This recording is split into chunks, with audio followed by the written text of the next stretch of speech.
What's up, everybody? Welcome in. It is time for the Week 7 Big 12 football reaction show.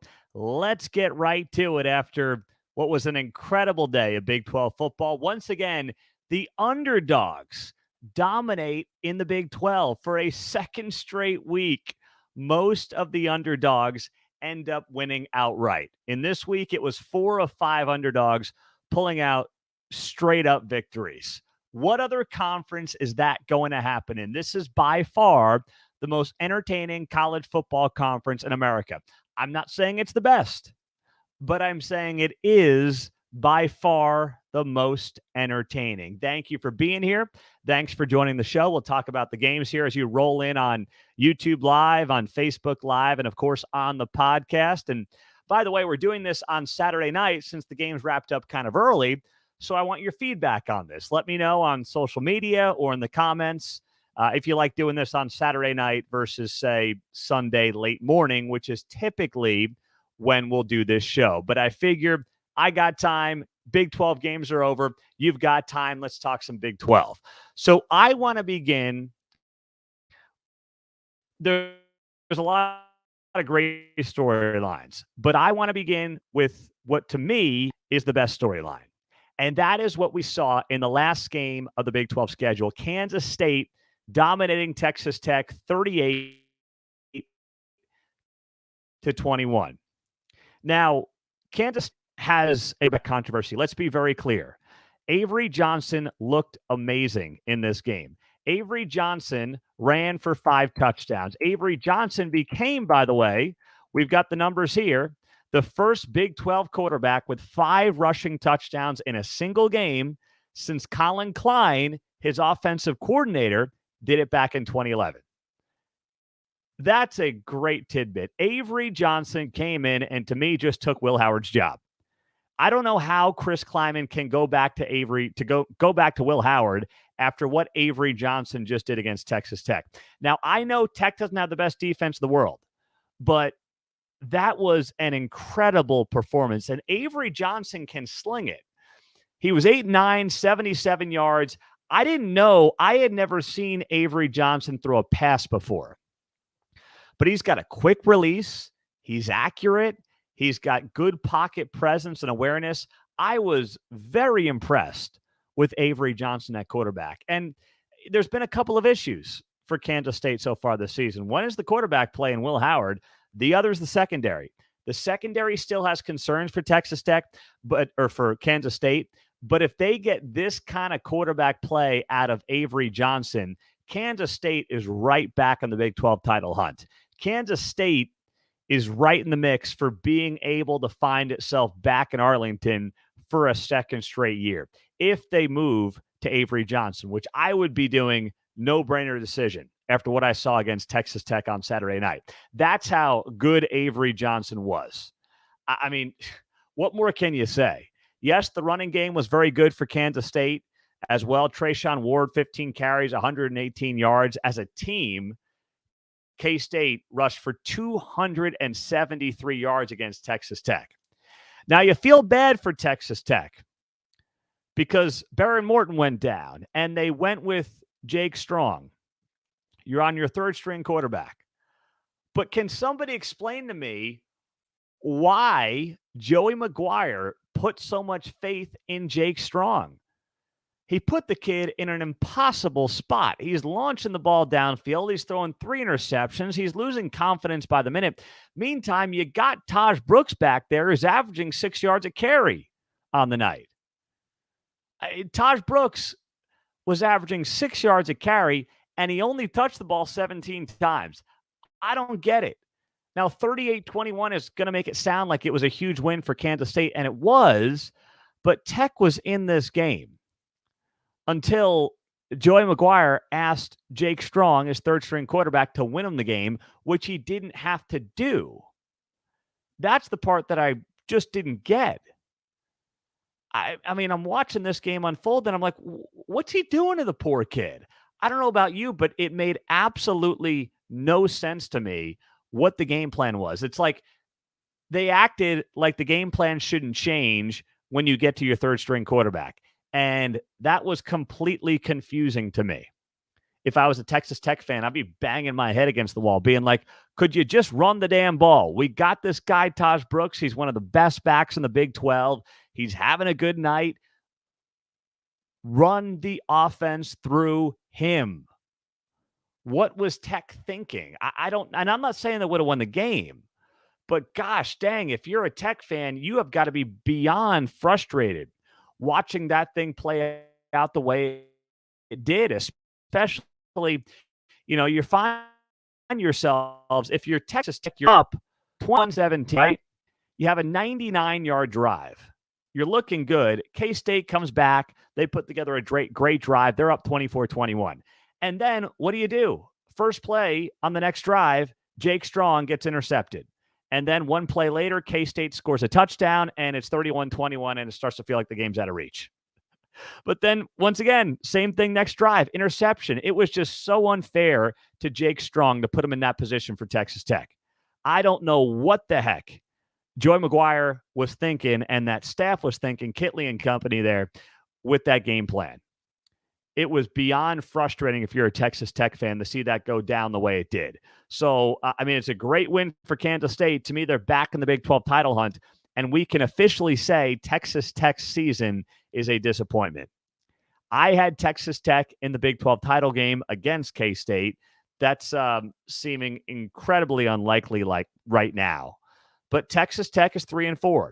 This season is a disappointment. There is no other way to put it for Texas Tech.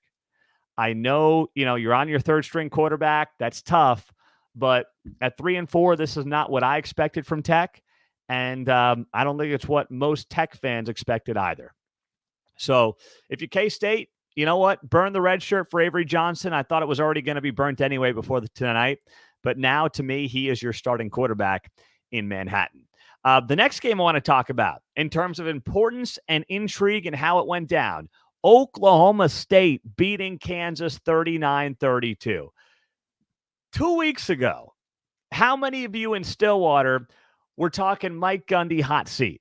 Come on, admit it. There was some of you out there. And what does Mike Gundy do? He wins 2 straight Big 12 games. Nobody sees it coming. He beats K-State on a Friday night. He beats KU on Saturday in the top 25. And Mike Gundy and the Cowboys are 4-2 overall. They're 2-1 in conference play, and they're playing pretty darn good football. Don't count Mike Gundy out. Now, I don't know what the heck happened in that South Alabama game. That game is such an embarrassment for so many reasons. But too many people counted Mike Gundy out. Now, is it fair to criticize Mike Gundy and question why he was using 3 quarterbacks for as long as he was? Yes. After the game, Ollie Gordon, the running back, kind of alluded to this and said, honestly, I feel like our offense is just kind of moving along better with 1 quarterback. Yeah, no kidding. And if you thought that you had the guy in Alan Bowman, then just play Alan Bowman.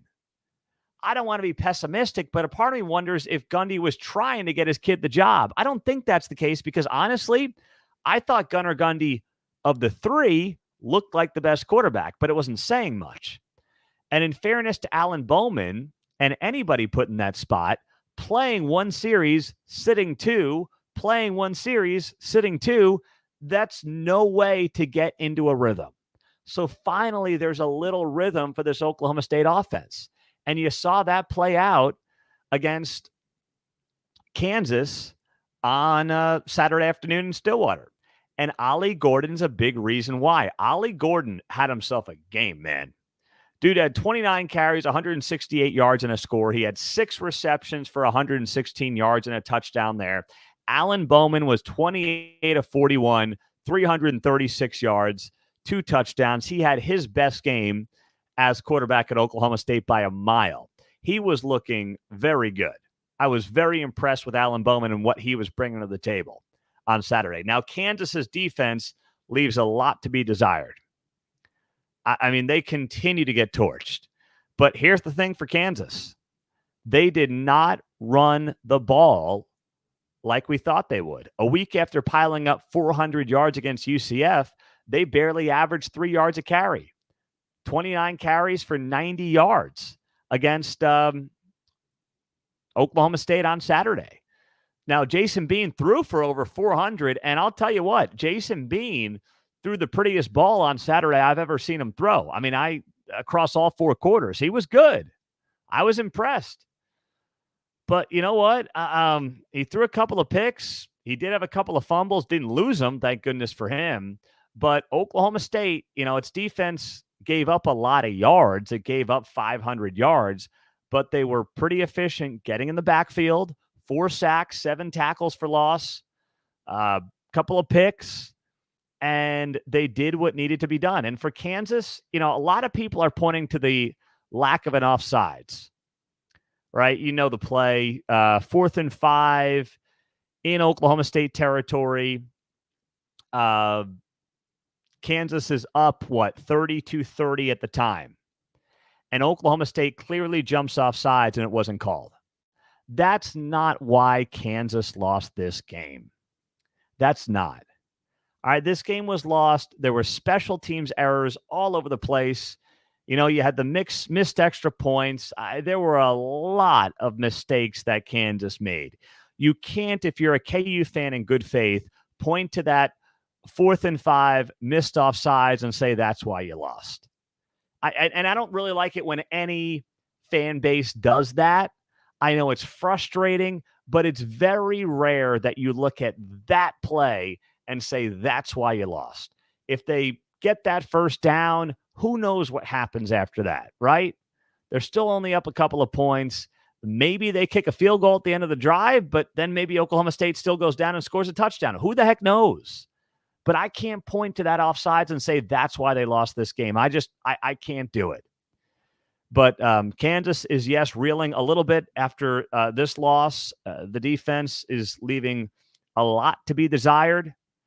And Ollie Gordon had himself a game, and now Oklahoma State's sitting there at 4-2 overall, which I'll tell you what, 2 weeks ago, nobody would have predicted for the Oklahoma State Cowboys, right? Let's just be fair here. None of us would have predicted this, but such is life in the Big 12 Conference right now. Next game up, we're going to dive into Iowa State pounding Cincinnati 30-10. Rocco Beck played his best game as an Iowa State quarterback. You are seeing Rocco Beck's growth in real time at Iowa State. That's what you're seeing. This young quarterback is getting more confident every single week. He finished 15 of 25, 241, 2 touchdowns. It's not going to be the prettiest box score of all time, but first off, there were some great passes, especially on the drive where they went up 30-10. Not just the touchdown pass, but he had some beautiful plays on that drive. He drew the offsides against Cincinnati. That was a big play. That was kind of a savvy veteran play out of Rocco Beck. And then I don't know about you, but there were times as I'm watching his touchdown passes to his 2 tight ends, Benjamin Brahmer and Steve O'Klotz, I felt like I was watching Brock Purdy get it to his old school tight ends from back in the day, Chase Allen and Charlie Kohler. I almost blanked on Kohler's name, but I didn't. But I felt like I was watching that. The way that they were using the tight ends in the red zone was very reminiscent of the Brock Purdy, Charlie Kohler, Chase Allen days. Was it not? I mean, if you're an Iowa State fan, you had to have flashbacks to that, right? Which is great. I mean, it was awesome. And then, you know what? They held Cincinnati. First off, Emory Jones really struggled. He threw for less than 100 yards, Cincinnati's quarterback. They couldn't get the run game going outside of Jones, and half the time it's because he was running for his life, not because it was a designed run. So I don't know if Emory Jones can win you Big 12 games at this level. I'm just not convinced he can do it, not based on what I've seen thus far. And the rest of the offense really couldn't get it going either. Cincinnati was held to 3.5 yards a carry. 115 rushing yards, 99 passing yards. They didn't get much done at all. Meantime, Iowa State was all over that backfield, it seemed like, a lot of the afternoon. And let's not overlook, for those Iowa State fans who have been very critical, and rightfully so, of Matt Campbell's special teams in large part won Iowa State this game. And it's been a good year for Iowa State on the special teams front. All right. When you look at the special teams, though, on Saturday, Chase Contreras, 3 of 3 on field goals, 3 of 3 on extra points.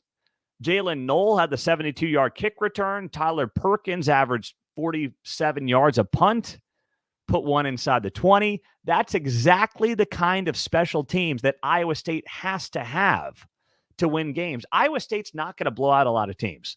They're going to play in a lot of close games, field goal here, field goal there. Those games will come down the special teams, and it's been the Achilles heel of Iowa State for a very long time.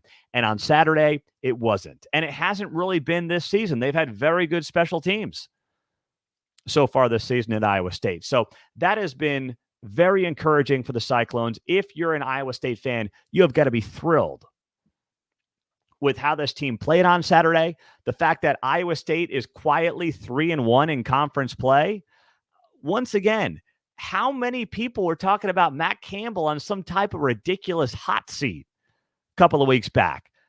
Matt Campbell with a bunch of kids that nobody knows outside of, Iowa State fans and diehard Big 12 fans who listen to the show, which is why you should listen to the show, because you'll learn things about the rest of the Big 12. But the dude's 3-1. He's in second place. Iowa State is in sole possession of second place in the Big 12 conference. All right. I mean, if I told you that 3 weeks ago, you'd say, of course, I'll sign up for that. Yeah, they got the bad non-conference losses. Iowa's always tough. It's always an issue for Campbell. The Ohio loss, food poisoning, everything else. They're in second place in the Big 12 right now at the halfway mark. If the season ended today, Iowa State's playing for a Big 12 title. I know it's early. I'm just pointing that out. And it's with a bunch of young guys in a developmental program. It's pretty damn good. So let's back off of Matt Campbell here for a hot minute. All right, please, let's do that. All right, I'm Pete Mundo, HeartlandCollegeSports.com. Hit that thumbs up if you're on YouTube. Share the video if you're on Facebook. And as always, on the podcast, you know what to do, right? I'm flashing the koozie on YouTube. You get a free Heartland College Sports koozie when you leave us a 5-star rating and review on iTunes, and send me a screenshot to Pete Mundo, MUNDO, at HeartlandCollegeSports.com. I just put another half dozen in the mail on Friday. So we are sending out dozens of koozies every week for free. Just leave that 5-star rating and review. I'll hook you guys up. And it's my token of appreciation for you subscribing to the podcast, joining this show, and, of course, hit that subscribe button on YouTube as well, because this thing is growing. We're blowing up. Go to the website. We've got recaps and 3 thoughts on every single game. And join our free message boards as well. That's where you can interact with us all week long. The Heartland College Sports staff is always on there. So 2 other games I got to talk about here in the Big 12. I want to go back to Thursday night. Houston beating West Virginia 41-39 in one of the most insane games you're ever going to see. What the heck was that? I want to say what the bleep was that, but I like this to be a family-friendly show. That was insane.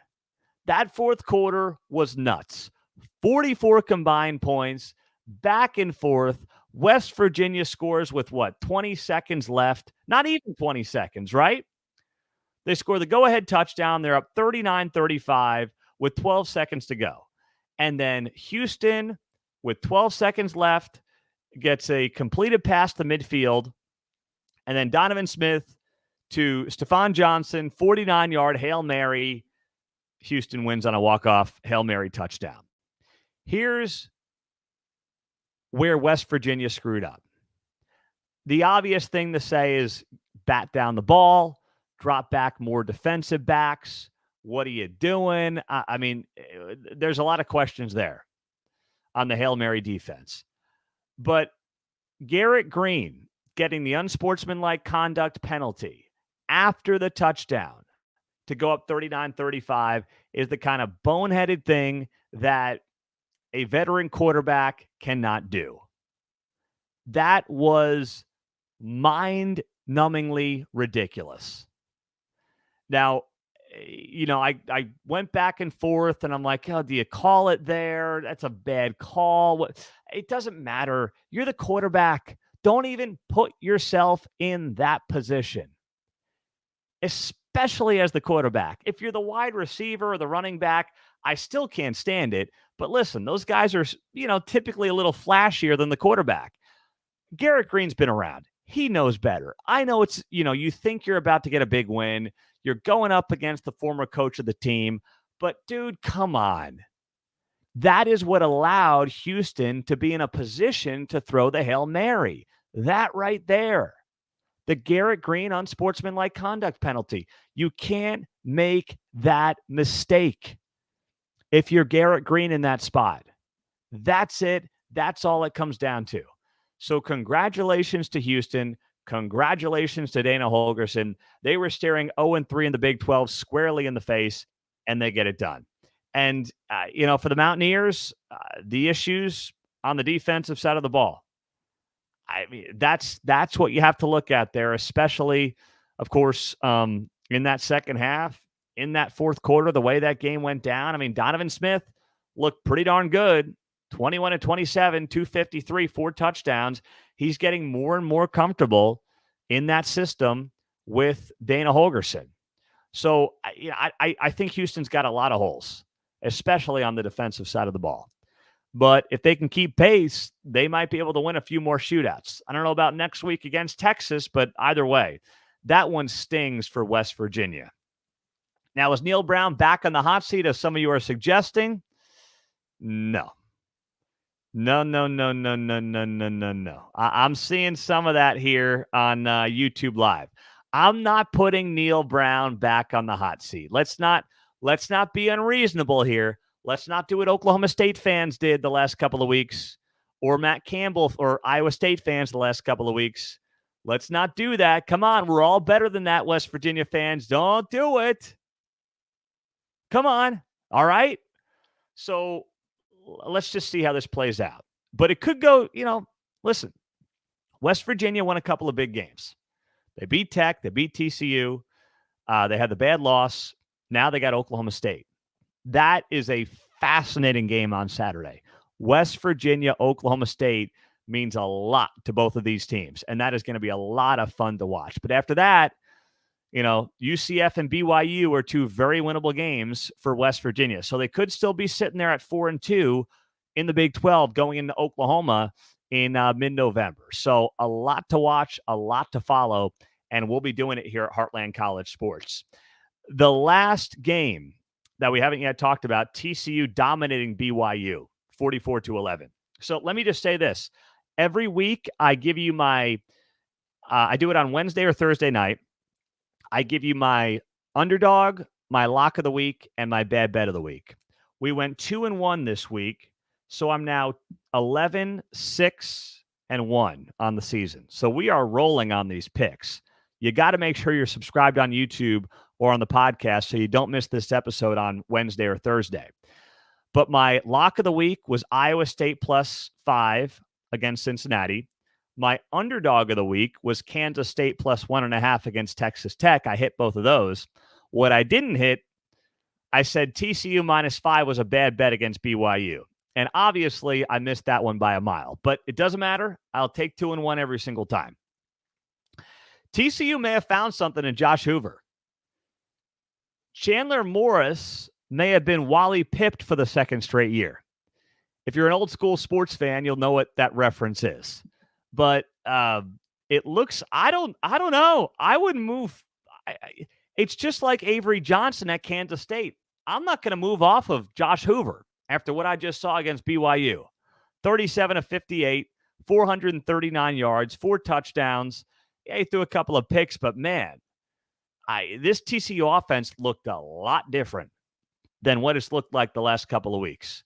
I mean, that second half against West Virginia, they were terrible in that game. In the second half, against Iowa State, they were bad. So at this point, first off, we knew that TCU had a ton of talent. At wide receiver, we knew that Amani Bailey was strong in the backfield. But man, I mean, they completed receptions to 1, 2, 3, 4, 5, 6, 7, 8, 9, 10, 11.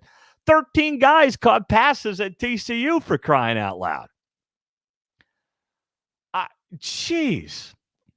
We knew they had the talent, but man, unbelievable. So I'm going to stick with Hoover. Yeah, as Reagan says here on YouTube, Hoover looked like a senior out there. That's exactly right. He did look like a senior out there, man. I ain't moving on from that guy right now. So it was a very impressive performance from TCU. It was overall their best defensive performance as well for the Horned Frogs this season. Sonny Dykes desperately needed that game after losing 2 straight conference games the prior 2 weeks, especially with Kansas State on deck. So that was a big win for the Horned Frogs. BYU just got absolutely slapped around, and I just didn't see that coming. I thought, BYU was coming off a bye week. They want to, get that first win against a new Big 12 team. They got the team that, was in the national championship game, bit vulnerable, had lost 2 straight, and they just laid a total egg. So, gosh, that was a tough one for BYU. That's a long flight home for the Cougars. But you look at the Big 12, 4 of 5 underdogs end up winning outright. What other conference is that going to happen in this country? None. Absolutely none. So it was just absolutely crazy. It was a great weekend, great day of Big 12 football, and I hope that you guys enjoyed us. Scott, don't screw us on the power rankings. That's a West Virginia fan. It was a Hail Mary loss. You'll have to wait for Monday's show for the power rankings. All right, Scott, you're going to have to wait for that. But listen, Houston, I don't think is a very good team. So it doesn't matter. West Virginia's going to take a hit. Joe says Kansas's defense is very average. That is a nice way to put it, Joe. I would say it's less than average. Gordon and Presley showed out in Stillwater. That is also from Joe. Yep, you're absolutely right about that. No doubt about it. J-Rod, Ollie Gordon carried the team for Oklahoma State. Yep. Eric, you seem to be confused. Wildcats are defending Big 12 champs. We were not the underdogs. Eric, you're wrong. By Vegas' standards, you were the underdogs. And that's what matters here. Defending Big 12 champs is meaningless in Vegas. And Vegas wasn't built on people winning money. It was built on losers. So Vegas always knows best, and Vegas had Kansas State technically as an underdog. I thought they would be wrong, by the way. I did, and they were wrong. But when I say the underdogs won, I mean that based on what Las Vegas had on the spread going into the game. And going into the game, Texas Tech was favored. But, of course, I hammered Kansas State because I also thought Kansas State would pull out a solid victory. Someone asking about USC getting blown out by Notre Dame. Yeah, I'll tell you what, USC fans and OU fans are like this right now about Lincoln Riley. They are simpatico. And somewhere Colin Cowherd is crying because he can't do a monologue on Monday, kissing Lincoln Riley's ass and talking about how top recruits don't go to Notre Dame anymore because it's cold or something stupid like that. So that's got to be really upsetting for him and for all the other Lincoln Riley fanboys out there. But, here's Brent Venables coming off his best win and arguably the best win of the college football season, where Lincoln Riley is getting blown out by Notre Dame on Saturday night. So go figure, go make sense of that. Such is life. No tears here. Good question. All right. Dustin asks, if Avery Johnson played against Oklahoma State, Cats would have won. Listen, it's a good question. I don't know. All I know is I would not go back to Will Howard. I wouldn't do it. Mark says Avery Johnson has the best hair in college football. I agree. If he gets to the NFL, I'd cut the hair. I think you got to grow up when you get to the NFL. But for a freshman, balling out like he is, keep the hair, brother. Keep the hair. Brian, Iowa State's growing out. Yes, I'm telling you, man. I've said it the last 2 weeks. Iowa State is a team that I would not want to be playing right now. They're a young group in a developmental program getting better every single week. This is exactly what Matt Campbell does. And it has been incredibly impressive to watch. So, yeah, Iowa State 3-1 now, sole possession of second place in the Big 12. Who saw that coming? Jeez. It is quite a scene right now in this league, and we are going to learn so much more next week as well. We got some key games on the schedule next week. I cannot wait to talk to you guys about it as the week goes on. Oklahoma State at West Virginia is enormous. TCU at Kansas State has a lot of meaning. Texas at Houston, for different reasons, but gosh, there's a lot going on in this conference, and we appreciate you being here at Heartland College Sports. Go to the website. We got 3 thoughts on every single game from the day. On top of that, subscribe on YouTube, subscribe on the podcast, leave us 5 stars. It's a great way to help us grow this show, and we'll get you hooked up with a free Heartland College Sports koozie. If you leave a rating and a review, we want to get to 750 ratings on iTunes can we do it by Halloween? That might be too aggressive. But if you guys can help us do it, that'd be awesome. All right, and we'll get you the free Heartland College Sports koozie. I'll flash it one more time right there for you guys. Putting them in the mail by the dozens every single week. I'm enjoying doing this on a Saturday night, by the way, versus a Sunday around lunchtime. So let me know what you're thinking of this. If you like this time, leave a comment on YouTube or on Facebook, and I'll do a mother-in-law survey and decide if we keep doing this on Saturday nights versus, say, Sunday around lunchtime or so. I'm Pete Mundo, Heartland College Sports. Join our free message boards as well. That's a great way to interact with us. And you can also download other Heartland College Sports podcasts. We've got team-focused podcasts. We have a betting podcast with a guy in Vegas. So just put in Heartland College Sports wherever you get your podcasts, and all of our shows will show up. Have a great night. We'll talk to you guys soon. Take care. Love it, love it, love it. All right, we're loving Saturday nights. I love it on Saturday night, too. I might have pop a beer, too, next week. Who knows? We'll get crazy. Talk to you guys soon. Take care.